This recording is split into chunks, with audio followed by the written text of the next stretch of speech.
BFM Bourse, vos placements, nos conseils sur BFM Business. On va parler placement à présent avec Vincent Kutkovic qui nous a rejoint en plateau. Bonjour Vincent. Bonjour Vincent. Merci de nous faire la gentillesse d'être là en chair et en os. Directeur général de bienprévoir.fr avec vous. On va faire le bilan des fonds thématiques, bilan 2021 et puis se projeter bien entendu en 2022 pour voir quelles thématiques jouer.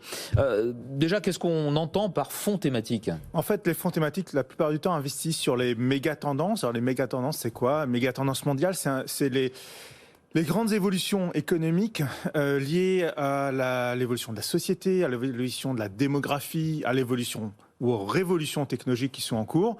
Et donc, il s'agit de choisir des thématiques et d'investir à travers ces thématiques-là sur des fonds qui vont soit se focaliser sur une de ces thématiques-là, la blockchain, la robotique, l'eau, ou alors qui vont investir sur un ensemble de méga tendances et de cette manière-là, diversifier un peu le risque de façon attractive. Bon, vous nous donnez des exemples tout à l'heure, bien entendu. Alors, pourquoi investir sur ces fonds-là en particulier ? Parce que d'abord, on constate qu'ils performent depuis un certain temps, mais on capte la performance. Mais c'est surtout parce que, à notre sens, aujourd'hui, ça répond d'abord, ça répond vraiment à une attente des investisseurs particuliers, notamment du grand public, qui a envie d'investir dans des sujets qu'il comprend et sur lesquels il a lui-même des convictions. Ça permet d'aller investir sur des sujets sur lesquels on a des convictions. Si j'ai la conviction, par exemple, que j'ai envie de m'attacher à suivre le secteur de l'eau et du traitement de l'eau, j'ai une réponse à travers les fonds thématiques. Si je crois en la robotique ou en l'intelligence artificielle et que j'ai envie de m'intéresser à ces sujets-là, c'est d'autant plus intéressant de le faire à travers un portefeuille boursier. Donc ça permet de capter de la performance, ça permet d'investir sur des sujets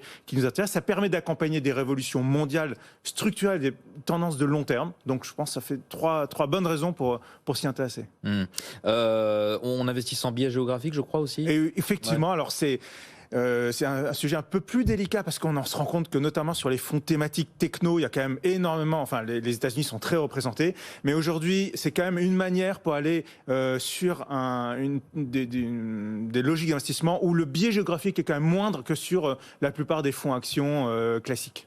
Encore quelque chose à dire sur l'intérêt avant de passer aux méga tendances ou on passe aux méga tendances ? Non, je pense qu'on peut passer directement aux méga tendances. Alors, les thématiques, les méga tendances, donc les méga trends, comme on dit aussi, les plus dynamiques ou les tendances de fond les plus prégnantes dans l'économie mondiale. Qu'est-ce qu'on peut en dire ? Alors moi, j'ai regardé un petit peu les performances depuis le début de l'année jusqu'à fin novembre, mais décembre aura été dans ce jus-là. On a constaté que par rapport à un MSCI World qui a performé d'à peu près 27% entre le 1er janvier et le 30 novembre, on a par exemple le secteur de l'eau qui a battu ce niveau-là. Le secteur de l'eau, les thématiques eau ont fait plus 29%.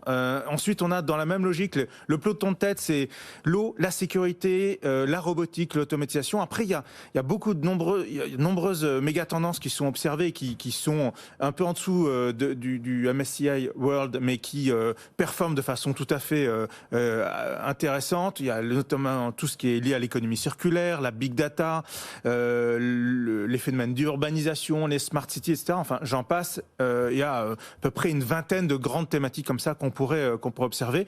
Mais en tout cas, ce qu'on constate, c'est que c'est quand même la thématique. Alors, j'ai apporter quelques données qui sont intéressantes, c'est que dans le domaine de l'eau, par exemple, on a... Une thématique assez ancienne, finalement. Oui, assez ancienne. Ça fait une vingtaine d'années que certaines suggestions...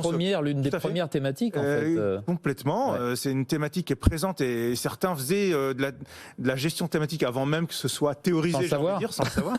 Et donc, on a effectivement des fonds eau comme Pictet Water ou BNP Aqua qui ont fait, en 3 ans, j'ai regardé, c'est ça qui est intéressant, en 3 ans, ils ont doublé leur capital et ils font une performance annuelle de plus 26% pour BNP Aqua, plus 24% pour Pictet Water, qui est une des sociétés de gestion qui pratique cette logique de thématique depuis un certain temps, et Pictet Robotics, qui a fait plus 34% en performance annualisée sur 3 ans. Ces 3 fonds-là ont doublé leur capital en 3 ans. Je trouve que c'est une performance qui est quand même, pour le grand public, assez intéressante à retenir. Et puis, on a quand même, par ailleurs, des fonds qui, eux, vont, comme je disais tout à l'heure, investir sur les méga tendances. C'est une façon, en fait, parce qu'il y a quand même un risque de non-diversification à travers des thématiques comme ça.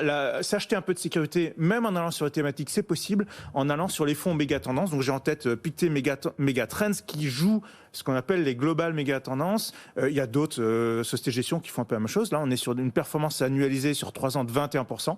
On n'est pas loin du doublement en 3 ans aussi, mais voilà un peu des sujets très concrets qu'on peut sur lesquels on peut investir en assurance vie, notamment à travers de nombreux contrats d'assurance vie en France. Qu'est-ce qui va marcher en 2022 ? Allez, on va se projeter. Ouais. On parle beaucoup d'inflation, donc est-ce que certains de ces fonds peuvent justement être une sorte de garantie contre l'inflation ? Alors, garantie, je ne sais pas, mais en tout cas, ce que j'essaie... Peuvent combattre l'inflation.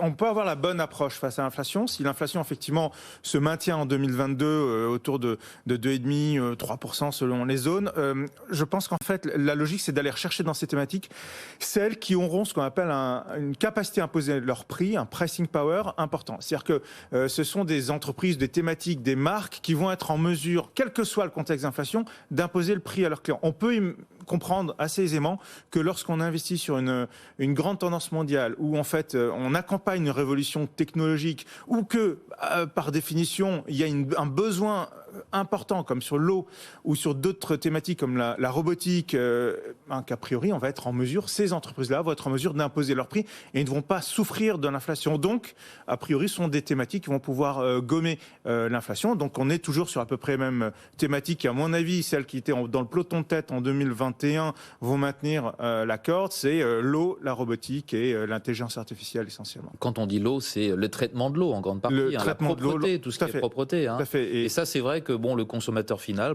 quand il reçoit une facture, il la paie. C'est difficile d'évaluer exactement ce que coûte la production d'eau propre. On n'est pas loin de la logique des énergies également, qui devraient, par définition, qui maintiennent l'inflation, en profiter ou en tout cas savoir surfer dessus en 2022. Bon, quelle recommandation on peut donner pour bien investir sur ces thématiques ? Moi, je pense que la meilleure recommandation, c'est de le faire à travers des fonds méga tendance, global tendance, pas en choisissant l'une ou l'autre thématique, parce que sur une année, on peut avoir des déconvenus. Maintenant, sur le long terme, c'est probablement des thématiques. Toutes ces thématiques-là sont des thématiques sur lesquelles on peut miser, a fortiori, sur des performances à long terme, à 5-10 ans, largement positives. Mais j'aurais tendance à dire, allons plutôt jouer la mutualisation du risque, allons jouer la diversification à travers les fonds qui investissent sur les méga tendances multiples. Et puis, je le dirais, de le faire dans le cadre de l'assurance vie, puisqu'on est quand même dans une logique boursière 1 et 2 de long terme, comme je disais.